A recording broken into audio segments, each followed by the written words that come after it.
Hey guys, आप सभी का वेलकम है गुरुकुल हब यूट्यूब चैनल पर। आज की ये वीडियो उन सभी स्टूडेंट्स के लिए बहुत ज्यादा जरूरी है जो आरआरबी, एनटीपीसी, सीबीटी 2 की तैयारी कर रहे हैं और ग्रुप डी दोनों ही एग्जाम की तैयारी कर रहे हैं या फिर इनमें से किसी भी एग्जाम की तैयारी कर रहे हैं। क्योंकि आज मैं बताने वाला हूं रीजनिंग में आपके लिए क्या क्या पढ़ना जरूरी है, रीजनिंग का पूरा सिलेबस, यानी कि किस टॉपिक से कितने कितने सवाल पूछे जा सकते हैं। दोनों ही परीक्षा में रीजनिंग की अच्छी खासी वेटेज है। जहां ग्रुप डी में आपके 30 क्वेश्चन 30 मार्क्स के पूछे जाएंगे, वहीं आरआरबी, एनटीपीसी, सीबीटी 2 एग्जाम में आपके 35 क्वेश्चन 35 मार्क्स के पूछे जाएंगे। दोनों ही एग्जाम में अच्छी खासी वेटेज को ध्यान में रखते हुए ये वीडियो में आप लोगों के लिए लेकर आया हूं। तो पूरा सिलेबस बता रहा हूं, क्या क्या यहां पर पूछा जाएगा वो पूरा डिटेल में यहां पर बताकर चलूंगा। वीडियो को बिना स्किप किए आपको पूरा देखना है, एक एक टॉपिक को ध्यान रखना है, एक एक टॉपिक को आपको लिख लेना है कि कितने क्वेश्चन किस टॉपिक से पूछे जाएंगे। जल्दी से एक पेन और पेपर लेकर बैठ जाइए ताकि कोई भी टॉपिक आपसे मिस ना हो। तो चलिए हम शुरुआत कर लेते हैं।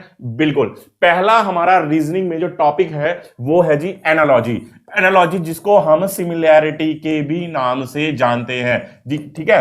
कौन सा टॉपिक? जहां पर अनुपात वाले साइन वाला सवाल पूछा जाता है। मतलब राम का संबंध अगर श्याम से है ना, या राम का संबंध अगर रहीम से है तो मंदिर का संबंध किससे होगा। ठीक है, इस तरह के जो सवाल होते हैं जहां पर अनुपात और समानुपात के साइन भी लगा दिए जाते हैं। ठीक है, वो सवाल आपको जो पूछा जाएगा वो शब्दों के आधार पर भी पूछा जा सकता है, अंकों के आधार पर भी पूछा जा सकता है और अल्फाबेट्स के आधार पर भी पूछा जा सकता है। तो आपकी एक अच्छी खासी पकड़ इन सवालों पर होनी चाहिए। और यहां पर जो सवाल पूछे जाते हैं वो 2 से 3 सवाल पूछ लिए जाते हैं, है ना। एक शब्द के आधार पर पूछ लिया, एक अंक के आधार पर पूछ लिया और एक अल्फाबेट के आधार पर भी पूछ लिया। तो 3 सवाल तक भी आपके इस टॉपिक से पूछे जा सकते हैं, इसलिए इसको अच्छे से तैयार करके चले, ज्यादा से ज्यादा प्रैक्टिस के साथ तैयार करें। फिर आता है हमारा इंपॉर्टेंट टॉपिक ब्लड रिलेशन। बहुत ही आसान टॉपिक है लेकिन कुछ बच्चों को इसमें थोड़ी सी कठिनाई होती है। तो उसके लिए मैं बता देता हूं कि जो बच्चे ब्लड रिलेशन यानी कि रक्त संबंध के टॉपिक को ठीक से नहीं कर पाते तो उनके लिए क्या है,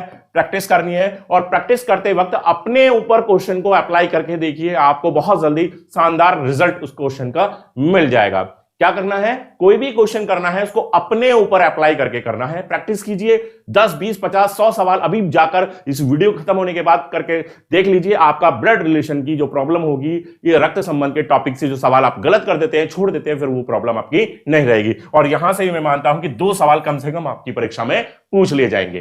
ठीक है, फिर आता है हमारा सीरीज। सीरीज में आपका जो पूछा जाता है, एक तो होती है नंबर सीरीज, नंबर सीरीज से भी सवाल पूछा जाता है, और एक होती है अल्फाबेटिकल सीरीज, अल्फाबेट्स के आधार पर। तो इस वजह से ये टॉपिक बहुत ज्यादा इंपॉर्टेंट हो जाता है और यहां से आपके तकरीबन 4 से 5 सवाल, सबसे ज्यादा इंपॉर्टेंट अगर टॉपिक की है तो वो है सीरीज की, तो 4 से 5 सवाल तक आपके इस टॉपिक से आपकी परीक्षा में पूछ लिए जाएंगे। इसलिए ज्यादा से ज्यादा क्वेश्चन की प्रैक्टिस करना आपके लिए बहुत ज्यादा जरूरी है। ठीक है, आगे बढ़ते हैं। आगे की अगर मैं बात करूं तो हमारा नेक्स्ट टॉपिक आता है वेन डायग्राम का। ठीक है, वेन डायग्राम में आपके सवाल पूछे जाते हैं। इसमें वेन डायग्राम जैसे कि पूछ लिया, शिक्षक हो गया, डॉक्टर हो गया और सरकारी नौकरी। मान लीजिए इन तीनों शब्दों पर आधारित आपको 4 वेन डायग्राम दे दिए जाएंगे। तो उन वेन डायग्राम को ये देख के बताना होता है कि इन तीनों से संबंधित वेन डायग्राम कौन सा सही है। तो ऐसे आपकी परीक्षा में 1 से 2 सवाल पूछ लिए जाते हैं, कम से कम 1 सवाल और ज्यादा से ज्यादा 2 सवाल आपका पूछ लिया जाएगा। ये सब भी प्रैक्टिस पर भी डिपेंड करता है कि वो उसका उत्तर आप कितनी देर में और सही निकाल पाते हैं। फिर आता है हमारा क्लॉक का टॉपिक। क्लॉक से सवाल पूछ लिया जाता है आपका परीक्षा में, 1 सवाल पूछ लिया जाएगा। ठीक है, फिर आता है कैलेंडर। कैलेंडर की पिछली अगर परीक्षाओं को देखा जाए तो कैलेंडर से परीक्षा में बहुत अच्छे सवाल पूछे गए। मतलब ये कह सकते हैं कि परीक्षा में 3-3 सवाल भी देखने को मिले हैं। तो आप यहां पर 2 से 3 सवाल कैलेंडर के टॉपिक से मानकर चल सकते हैं, इसलिए इसको भी आप अच्छे से तैयार करके चले। फिर आता है हमारा क्लासिफिकेशन का टॉपिक। क्लासिफिकेशन का जो टॉपिक है जिसको हम डिफरेंशिएशन भी कहते हैं, मतलब इसमें क्या होता है कि 4 ऑप्शन आपको दे दिए जाएंगे, अलग अलग 4 ऑप्शन, और पूछा जाएगा कि इनमें से बेमेल कौन सा, मतलब 3 में कोई ना कोई संबंध बन रहा है और जो अलग है उसको आपको आंसर के रूप में बताना होता है। ये भी शब्दों के आधार पर आपसे पूछ लिया जाएगा, अल्फाबेट्स के आधार पर आपसे पूछ लिया जाएगा और साथ ही नंबर्स यानी कि संख्या के आधार पर भी यहां पर पूछ लिया जाएगा। तो जो डिफरेंट होती है, जो अलग होती है, उसको यहां पर बताना होता है। और इसी तरह से यहां से 3 से 4 सवाल आपकी परीक्षा में देखने को आपको मिल जाएगा। ठीक है, आगे बढ़ते हैं।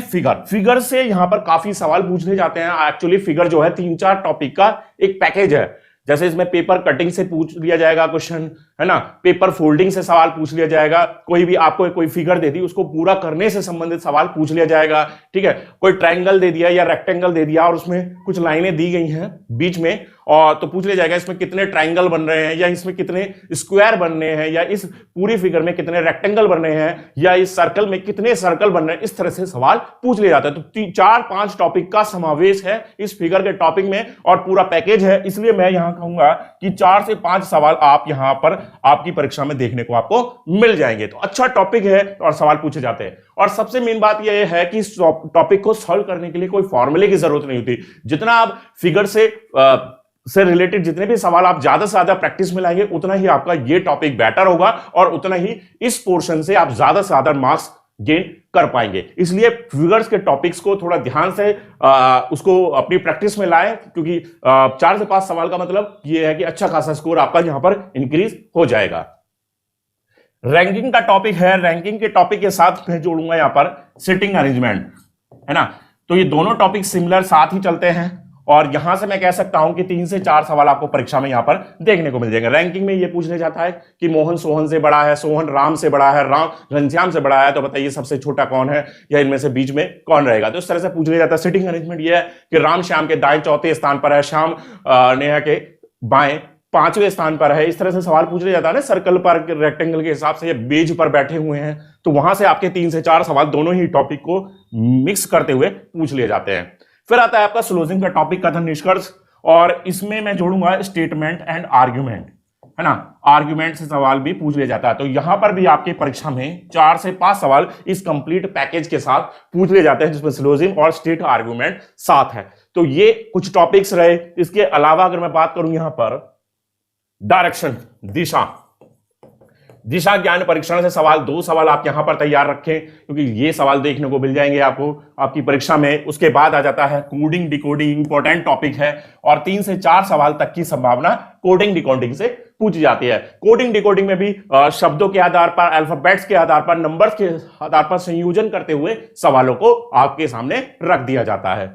तो ये अच्छा टॉपिक है। पजल एक इंपॉर्टेंट टॉपिक है, जहां पर हमें किसी परीक्षा में 4 पजल से, एक पजल दे दी, उससे 4 सवाल पूछ लिए और कहीं पर मैंने 5 क्वेश्चन भी परीक्षा में देखे हैं। तो एक इंपॉर्टेंस रखने वाला जो टॉपिक है वो है आपका पजल। अब मैंने यहां पर आपके सामने सारा सिलेबस रखा कि कौन कौन से टॉपिक आपके लिए जरूरी है और कितने कितने मार्क्स के क्वेश्चन पूछे जा रहे हैं। लेकिन अगर मैं यहां पर वेटेज की बात करूं तो कुछ टॉपिक बहुत ज्यादा जरूरी, पढ़ना सब है लेकिन कुछ टॉपिक टफ है, तो बच्चे क्या करते हैं, उनको छोड़ देते हैं। लेकिन हम यहां देख रहे हैं कि वो तो 3-3, 4-4 मार्क्स के टॉपिक बैठ जाते हैं। जैसे कि मैंने पजल का, पजल थोड़ा टफ लगता है बच्चों को, लेकिन देख रहे हैं 4-5 सवाल पूछे जा रहे हैं। कोडिंग डिकोडिंग से 3 से 4 सवाल पूछ लिए जा रहे हैं।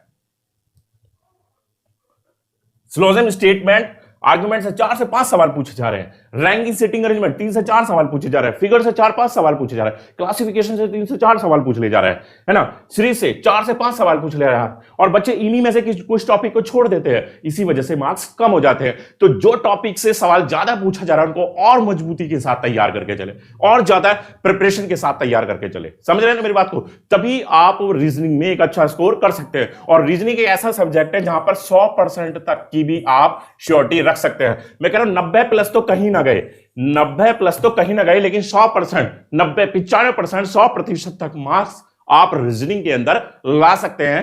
तो मैंने आपके सामने पूरा सिलेबस रखा कि आपके एग्जाम के हिसाब से किस किस तरह के सवाल किस टॉपिक से मतलब कितने कितने सवाल किस टॉपिक से पूछे जा सकते हैं। उनको आप अपने हिसाब से देखिए कि मेरा कौन सा टॉपिक तैयार हो चुका है और कौन सा अभी तैयार होना बाकी है। तो अपने टाइम टेबल के हिसाब से उन टॉपिक्स को भी तैयार करते चलिए। गाइज, आज की वीडियो में बस इतना ही था। आपको यही सब बताना था कि कैसे आप किन किन टॉपिक को तैयार कर सकते हैं। इसी तरह से आगे आने वाले टाइम में मैं और भी वीडियोस आप लोगों के लिए लाऊंगा जो आपके एग्जाम के लिए काफी हेल्पफुल रहेगी। आप हमारे चैनल को सब्सक्राइब करके चलें, वीडियो को लाइक कर दीजिए और दोस्तों के साथ इस वीडियो को शेयर कर दीजिए। मिलते हैं नेक्स्ट वीडियो में, तब तक के लिए बाय, थैंक यू।